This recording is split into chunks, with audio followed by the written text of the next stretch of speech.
Hello, everyone. Welcome to LinkedIn Live with the Confident Connector. I am Christy Connor, your host and the author of The Confident Connector, How to Build Your Must-Have Professional Network in an Era of Job Insecurity. I am so pleased to welcome Lindsley with us here this evening. He's going to be talking to us about a really cool question. What do you hire your job to do for you? When I first thought about that question, it took me a few minutes to get my mind around it, but it's incredibly powerful. And he's going to explore with us this idea of framing employees as customers and work as something that we buy, not something that buys us. He is the head of Global Process Excellence for People Operations at Google. And his ideas are his and not necessarily the opinions of Google as well. So just a heads up on that. And he was previously the head of business architecture for HR at Cisco Systems. He talks and writes and thinks about questions around products and product design principles and how to apply those to the experience of work. He's also a great adventurer. He does nighttime spearfishing, so he's very, very courageous. I just heard some crazy stories in the lead up to this. And as well, he rides an electric unicycle to work, so that was cool. Dart, thank you for being here with us this evening. Thank you, and I'm super happy to be here. Awesome. I'm going to turn off and let you go ahead. Okay, great. So this is a new experience to me. It's a really interesting thing speaking live to a bunch of people I don't know real time. And so I'm having to imagine who you are a little bit. And so I know that some of you are probably thinking about your careers. I know that some of you are probably HR practitioners and some are managers. And some of you just like big ideas, and you know that coming to the Confident Connector, you're going to find some big ideas that are just interesting. And so I'm going to try to keep everybody in mind, but all of us work. And so I'm going to start there. And I'm going to start with the question that Christy pointed out. And thank you, Christy, so much for inviting me into this environment where I get to share some of these ideas. And the question is, what do you hire your job to do for you? And I know it's a weirdly phrased question. And I'll get to some of the background behind why I use that particular question in a bit. But let me tell you how some other people have answered this question when I ask them. Some of them are not surprising, and as I go along, I think some of them get more surprising. So many people say, of course, I hire my job to make money. But if you dig just a little bit and you ask them, why do you need money? They say things like, well, I need money to take care of my family. And you say, well, if you could take care of your family without the money, would that work for you? And they say, yeah, that would work fine for me. I don't actually need the money. I just need to be able to take care of my family. Other people say, I need money so that I can buy other experiences. And one of the first people who ever said that to me, I asked them, like what? And that person said, well, I'm climbing Everest in 2 weeks. And I said, okay, I get that. That's an experience. People say they hire their job to learn. And when they say that, they usually say, I like to work with really smart people so that I can acquire new knowledge. People hire their job to help others. A lot of people say that they hire their job to work with a team. And associated with that, they say, some have said, I hire my job to amplify myself, which is, I want to do good in the world, or I want to have some impact in the world, and I just can't have a big enough impact on my own. And so I want to be able to work with a larger organization. A lot of the people in my world say, I hire my job to give me puzzles to solve. And they want puzzles that are really hard, but not quite impossible. And ideally problems that nobody's ever solved before. One time somebody said to me, I hire my job to pretend. And I said, what do you mean you hire your job to pretend? And he said, I like to go to work and I like to pretend I'm a vice president. And I said to him, you are a vice president. And he said, no, I'm really not. I'm a jazz musician, he said. And I spent so many years on the stage with an audience that I've learned to love it. And so when I go to work, I like to dress in my vice president costume, and I like to get up on stage, and I like to have the lights, and I like to be adored. One person said, and then many other people said, I hire my job to pay my debt. And I said, what, like your student loans? And he said, no, because my grandmother worked weekends to put me through college, and I owe my family me having a good job. Some people say, I hire my job to pit me against a worthy competitor, and I like to win. Other people hire their job to discover or to invent or to build. The people who want their job to help them build say, just look, give me a well-supplied workshop and some supplies, so that I can build things. Or people like to repair broken things or tidy messes. One person said to me that I want work to be my creative medium. He said, I can't make music. I can't sculpt. He said, business is my creative medium, and that's what I want my job to be for me. And there's a few others I'll mention here. This list goes on, but they start to get sort of more personal. Like one is I hire my job to escape my home life. I've got 2-year-olds, 3-year-olds. I'm tired of stepping on Legos barefoot in the dark. I just want to come to work where it's tidy. Or I want work to structure my day, which is that without work, I'm at loose ends and I need some structure. One that I sort of understand myself is that I hire my job to look good at parties. So work is sort of like an adornment. And I know this because I know I've turned down lucrative work before because, frankly, that job just didn't go with the rest of my outfit. And so they get more and more niche and stranger and deeper. But let me talk about why I ask this question. So through my work, and I work on the geeky end of HR. So when companies get big enough, work becomes about, there's a part of HR that actually thinks mostly in statistics or models. And I have built models of how companies work and how HR fits into the overall company. And I've come to believe through that work that businesses are getting talent wrong. And these answers that you heard when I was speaking before, these are not the kinds of answers we talk about when we talk about work. We're not this is not the question we ask about work. And it's because of how we framed people in the workforce. And that we're getting people in the workforce fundamentally wrong, not at the level of how we run HR, but the level of why.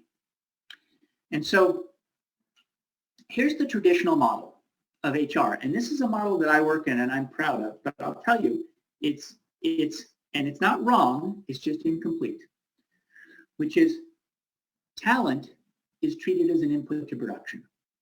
So it's like raw materials or like capital equipment. It's something that needs to be acquired so that a company can be productive. Because of that, people are the object of study. And so people like me in HR, we use tools from psychology to assess skills and to understand motivation. But fundamentally, the tool of psychology is used as part of what HR is, which is a kind of a procurement and maintenance function, just like a part of the company that acquires capital equipment or raw materials or some other. And this is what I realized, is that's incomplete.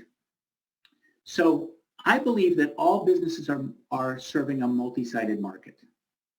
And so this, just to define this term, a multi-sided market is one in which you need to satisfy one customer in order to satisfy another and vice versa. So ad-based media companies are an example of that. They have advertisers and they have the viewing audience. And each of them needs to be satisfied to satisfy the other. Airbnb is an example. So there's renters and there's homeowners. And if you can't satisfy both, you can't satisfy the other. Auctions houses are another, like eBay. So they have buyers and sellers. And I've come to believe that all companies are multi-sided, which is that one side of the company is the company that satisfies the customer for whatever product or good that company produces, and the other side of the model is employees. And so employees are in both roles. They're both in a role of an input to production, but also outside of customers, as customers. And so if employees are customers, then the next question is, what are these customers buying? And why? And the answer is, we are buying the experience of work itself. And this product, this experience of work, has to date been undesigned. So because it's never been looked at as a product, design has never been applied to it. And so when work is a product, work becomes the object of study instead of people. And so instead of using tools from psychology, we can turn to these very practical tools from product design. And so when I ask this question, what job does your job, what do you hire your job, now I can't even say it, what job do you hire your job to do for you? That's actually a marketing tool. It's a tool that was popularized by Clay Christensen. And there was a professor at Harvard who said this, which is, people don't want to buy a 1/4-inch drill, he said. They want to buy a 1/4-inch hole. And if you really want to design a great drill, you ask them, really, what do you want from the hole? What's the purpose of that drill? And so that's why this question exists, which is that if I really want to design great work for you, then I'm going to need to understand what you want to do with that work. And because this frames work as the product, and as it's such a different question, it results in these very different answers. Now, lots of things change when you start looking at employees as customers. First of all, the Chief People Officer is no longer leading a pure cost center. So now the Chief People Officer is actually the leader of a value-generating line of business. And that line of business is selling work. And so that means that there's going to be a market research department, and they are going to identify whole new services. And this is why.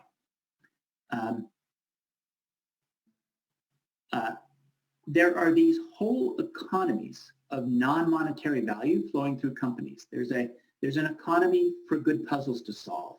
There's an economy of stages that people can stand on and have the lights shine on them. There's an economy of worthy competitors. And by making sure that work is allocated right to people, it's possible to make these economies of work inside companies be way more efficient. So I'm going to give you an example of this, because I'm going to give an example from my own team. So the role of managers changes. So managers, when employees are customers, managers are now in a customer-facing role. And as customer-facing representatives of the company, they have a job, and a part of that job as a manager is to win the kind of work that my employees really want to buy. Now, I'm going to start from this decision-making tool that we use. And I'm going to get a little wonkish here for a second, which is we look at our work on 4 dimensions on my team. One dimension is it good for the business? One dimension is it core to the mission of my team? And the third dimension is it any fun? And my team has actually told me that fun is too simple a concept, and they've said, is it rewarding? And so, A, we try to win work that is actually going to be rewarding to the team, and then we track on a monthly basis, how rewarding was your work this month? And we look on this chart to see when different people's work has gone into the red. And it goes into the red. We either try to kill the project, or I intervene in some way to make that project work better, or we swap projects. We say this person should switch with this person because they're actually going to enjoy that work. We have a different kind of career conversation. My career conversation looks a lot like what job do you hire your job to do for you? Why? Because when I ask you that question, I'm asking what's the texture? What's the experience of the work that you want to have on a day-to-day basis? So that I can win the kind of work that you really want to experience. And then it's the whole team's job for us to be such a successful team that we win about 20 or 30% more work than we can actually handle. Why? Because as long as we are getting more work than we can actually handle, we get to pick and choose from the projects, and we get to pick the actual work that is going to show up in the green when we track it on a month-to-month basis. And so 100 different things change. And I could go on and on with them. I'm watching my time, and it's about 15 minutes that I've been going. And so, so that's my big idea. That's my big direction. It's what I've been working on for a long time, for the last 5 years. And I'd love to go into Q&A and learn more and talk more. Wonderful. Thank you, Dart. For those of you on LinkedIn Live, go ahead and put your questions into the chat window. I see we already have one in there. But before we open it up to that, how has this current environment of COVID and social change, how has that affected how you view this design and the question itself? Yeah, there's two different ways. First of all, I think that a lot of people throughout this have gotten the kind of distance on work. They've stood away from work when they were able to keep their jobs, because a lot of people obviously haven't. But in going to remote locations and working remotely, I think there's a different, people have a different view of work, and they've started to question it. They've started to question the way work is designed today. Why has it always been designed that work is in person? Why has it always been designed this way? And I believe that work needs to be designed to fit your life. Good products are designed with how they fit your life in mind. As I was saying before the call, when you have a car, the car has a cup holder. You go to Starbucks, you get a cup of coffee. The cup of coffee fits into that cup holder. Now that's because the car manufacturer knows the size of the cup that is in your life.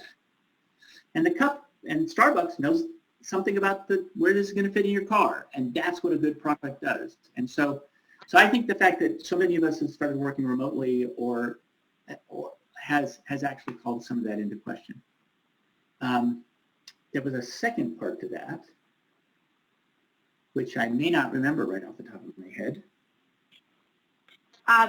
Just, the impact, and has that affected how you look at the question, like from COVID, the social environment? I think you covered it pretty well, but if there's anything else you'd like to add on that, please go ahead, and then we'll move to the next one. Okay, great. We have a question from Alexander. With such a broad range of what people hire their job for, is it possible to design work as a product that meets so many different requirements? That's a really good question. So first of all, the answer is no, in a way. So there's a couple of different answers to that. One has to do with customization of work for the person, and one of them has to do with the fact when people answer this question, sometimes they list out 20 things that they want from work. Well, the truth is, let's say you were buying a car.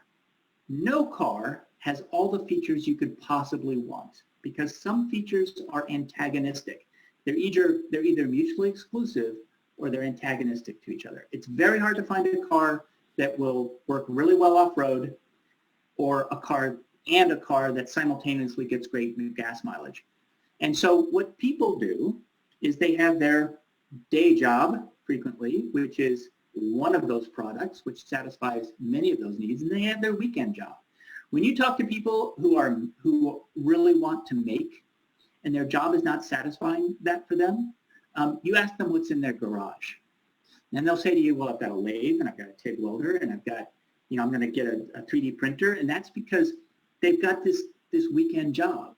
And if you ask people where they want their job to be able to help people, and they can't get that from their work, you ask them what they do on their weekends, it's church maybe, or it's something else.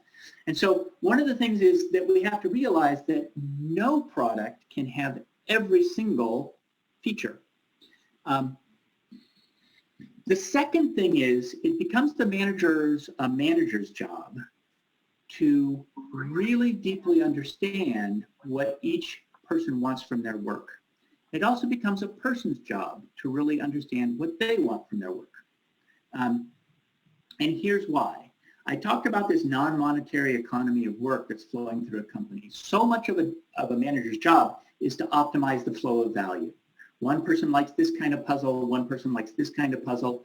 I have to know them pretty well to know that this one likes something that looks like a Rubik's Cube, and this one likes something that looks like a wide open green field, never been seen before kind of puzzle. And that's because this internal economy is a non-monetary economy. If it's a non-monetary economy, then it's barter. And when I'm bartering with you and I'm trading a shoe for something, I need to know your shoe size. And so it becomes very much a question of how can a manager really understand the people on their team and make these economies more efficient. What do you see as facilitating that connection between the manager and the employee? What do you recommend to people to really try and build that knowledge of one another and create that kind of connection?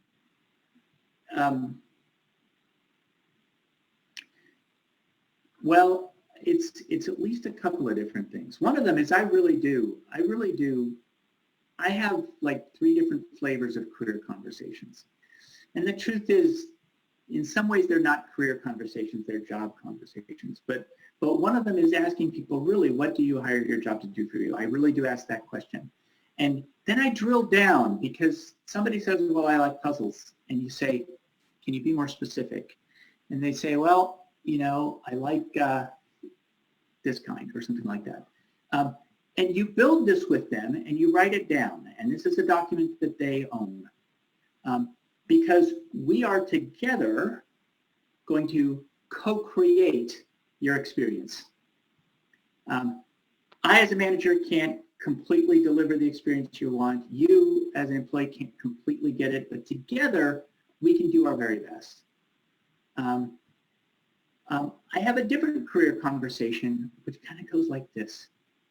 This one's not very polished yet, which is, where do you want to end up? And they say, well, I want to end up here. And I say, how many doors to your left and right are you going to ignore on your way to that goal, if they have a goal? Which is, do you know that that goal that you're aiming for is going to have the day-to-day experience that you really want?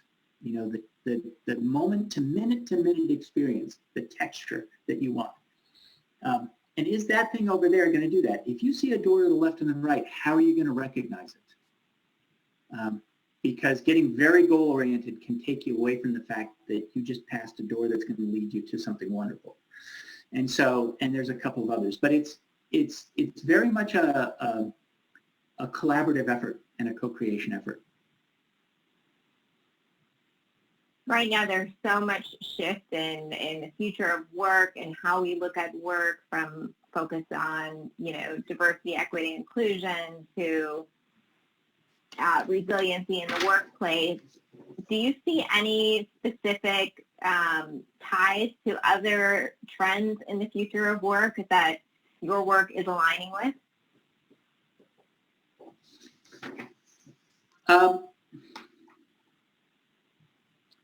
In the top 5, I'm not actually doing a statistical study of how people answer this question. And the reason is I don't have a random sample. I have a very non-random sample I'm talking to. I'm doing a qualitative study.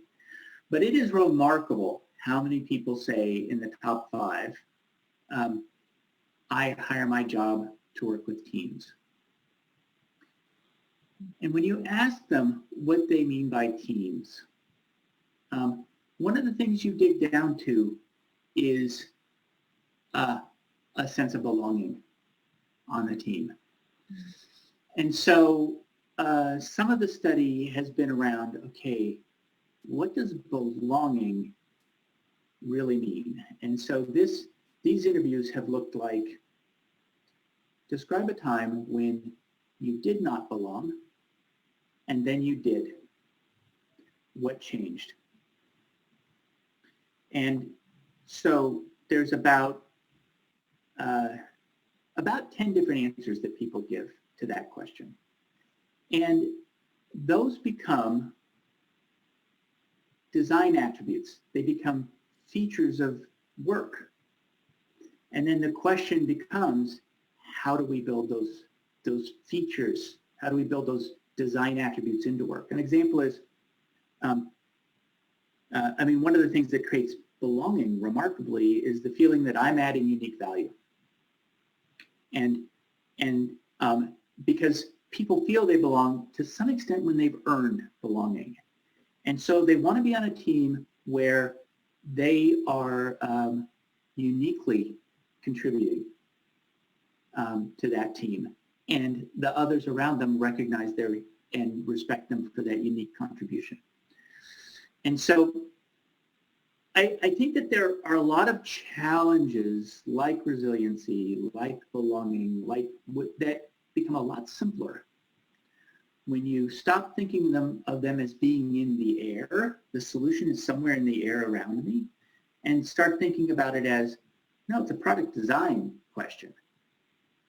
And the product is work, and the question is, how do we build that design attribute into the work? And in fact, in general, using psychology, which I have enormous respect for, is a very challenging way to solve problems because the human mind is so complex. And if we say something about your psychology, well, that's in your head. But if we can externalize it as a design problem of work that's outside, then all of a sudden we start to have the ability. It's a much more tractable problem. And the ability to communicate around it, right? It removes some of the emotion. I love your touching on teams. We had Irene Turtle here last month or so, and she talks about kind of that importance of teams. And what you say about belonging, I think really resonates, especially in this time and place that we're in right now. People want to belong. We have a few minutes left. Was there anything surprising that you've learned through this process? Oh, that's a good question. Well, it's all been a surprise, honestly. And a whole lot of things in my experience had to come together for me to start down this path. But I will tell you, I find surprises every day. Absolutely every day. And for people who haven't done it, I am still collecting data. And so if you go to letsredesignwork.com, so it's called letsredesignwork.com, you can take my survey. And what I'm looking for in that survey is, what have I missed? I just interviewed somebody last week who, he has a set of product requirements I've never heard before. He makes robot parties. There's 2 months of building robots, 1 night of having a party where you invite lots of people to experience the robots, and then you have a cast party. And I'm still discovering there's something for him about, he doesn't really care about the robots, and he doesn't care about the party. He cares about creating a team that from scratch can build robots. And he cares about the after party with the team. And so, there's a constant, there's an enormous diversity of what people want. And so I keep finding completely new things. I talked to somebody recently who said, I hire my job to eat only what I kill. And I was like, what is that? And it turned out he needed to wager something of value on his success at work. He needed to wager his own livelihood every day. And he was, and that's what gave him the thrill in his heart, was the fact that he was doing this tightrope walk. And so no, there's a ton of things that I keep discovering. We have one more question because it's Ernie. I'm going to ask it, and then we will wrap up. So for us job-seeking customers, what should I do to get hired into a job that is best for me? Any specific actions I should take? That's a great question. Thank you, Ernie. So take the survey, first of all. And the reason that that's important is it will give you an idea of what questions you want to ask of the place that you're going into. So companies have done a very strange thing, which is that when they post a job, they say what they want from you, and they don't tell you very much about what it's going to be like to experience that job. And so that's just like going to Amazon, and instead of Amazon telling you all about the product, they say, here's the currencies we accept. And so you have to recognize that companies are in this framework where you're an input to production. And you need to instead ask them, tell me about the puzzles I get to solve in this particular role. If that's what your passion is, will I be able to get on stage? Will I be given worthy competitors? Will it have these things that are, and the phrase I use is, will make me feel whole and alive at work. And so recognize you're buying a product, and how would you ask questions about any product? It's by knowing what you really want from it. Fantastic. Thank you, Ernie, for asking that. And thank you, Ernie, for the introduction to Dart. It's been great. Dart, does this bring up anything else that we haven't covered that you'd like to cover before we wrap up? No, I so much appreciate the opportunity, and I'm really excited to be able to talk to people, and thank you very much for inviting me. And I was saying earlier that once you started using, linking my name in LinkedIn became a whole different product for me. All of a sudden, I was getting tons of action on LinkedIn. So clearly, being a confident connector has led to a lot of connections. I'm very lucky. Yes, I have many people who have helped me, and I learn from every day. So it's great to be connected with them on LinkedIn.